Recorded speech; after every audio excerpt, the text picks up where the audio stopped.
The story begins in a small, forgotten town, where an old school, built back in the 1950s, still stands. From the outside, it looked ordinary enough. Gray brick walls, tall windows, and a playground that, though neglected, was still used by students. But there was something wrong about that place. Every afternoon, when the sun went down, a heavy silence would take over the hallways. Some kids swore they could hear footsteps beneath the classrooms, as if someone was walking right under the floors. Over time, the rumors became a legend. Teachers denied it, but students kept whispering the same chilling story. Before this school existed, there used to be a cemetery here. They said the bodies were never moved, that instead they simply poured concrete over the graves and built the school on top of them. Lucia, a 14-year-old student, didn't believe those tales. Not until one afternoon when she stayed late waiting for her mom. That's when she heard it. A metallic sound scraping from beneath the floor, like nails or claws dragging against the tiles.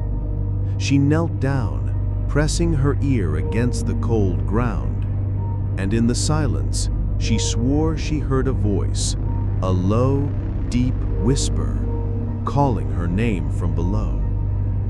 That night, she couldn't sleep. The words echoed in her mind, tangled with the sound of those scratches. The next day, she told her best friend, Ernesto. He didn't laugh. Instead, his face turned pale. "You're not the first one to hear it," he muttered. Ernesto explained that just weeks earlier, some students had tried to pry open one of the tiles in the history classroom. When they managed to lift it just a little, an unbearable stench filled the room. They didn't see anything, but they all swore the air reeked of death, as if the ground itself was rotting. From that moment, Lucia's curiosity became obsession. She stayed after class recording strange sounds on her phone, knocks, sighs, even what seemed like coffins creaking under the earth.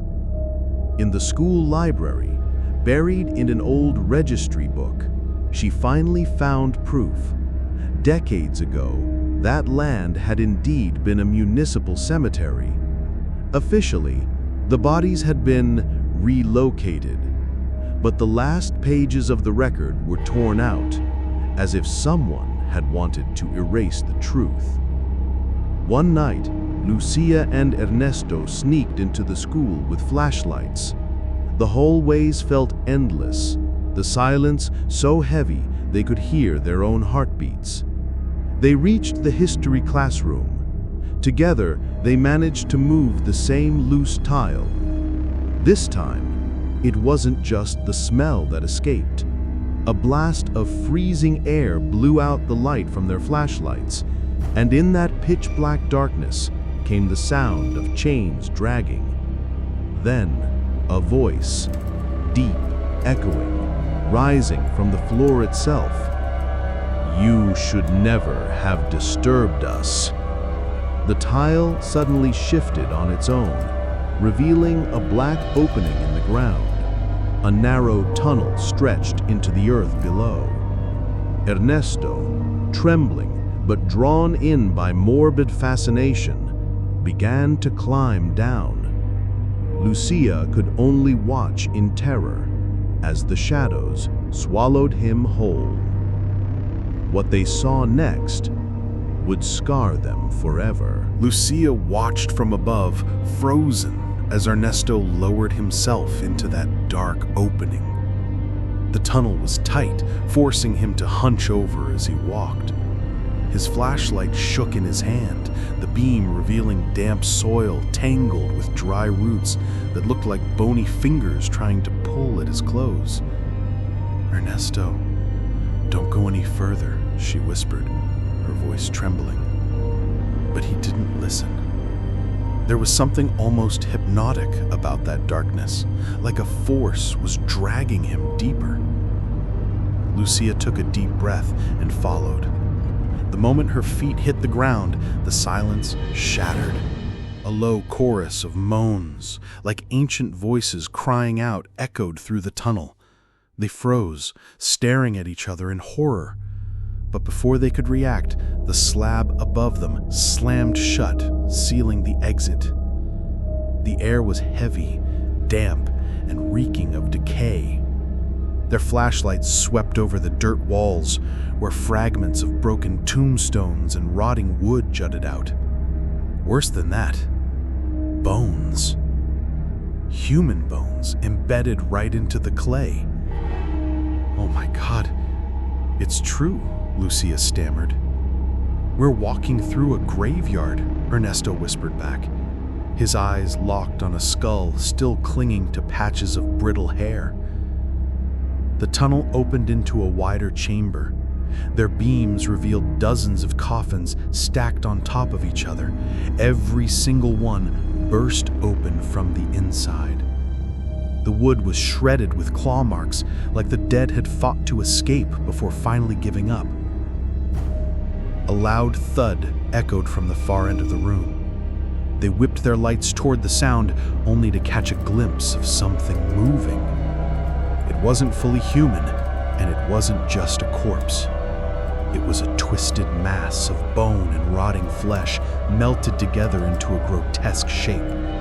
Its eye sockets were hollow, but thick black smoke poured from them, writhing like living shadows. "Run!" Ernesto shouted, yanking Lucia's hand. The ground shook violently. From all sides came pounding, like dozens of fists slamming the walls. Coffins rattled, bones tumbled out, and some of them began dragging themselves across the dirt, pulling closer to the terrified kids. They sprinted blindly through the passage as the ground crumbled behind them. Gasping for air, they stumbled into another chamber, bigger than the last. And in the center stood an altar made entirely of human bones. Resting on top was a massive rusted bell etched with Latin inscriptions. The air around it seemed to vibrate like it was holding the souls of the dead in place. Lucia, desperate, felt a pull to reach for it. A voice inside her head told her this was the only way out. But just as her hand stretched forward, Ernesto grabbed her arm. "Don't. You have no idea what'll happen if you ring that." Before she could answer, the ground split open beneath them. Skeletal arms burst through the cracks, clawing at their legs.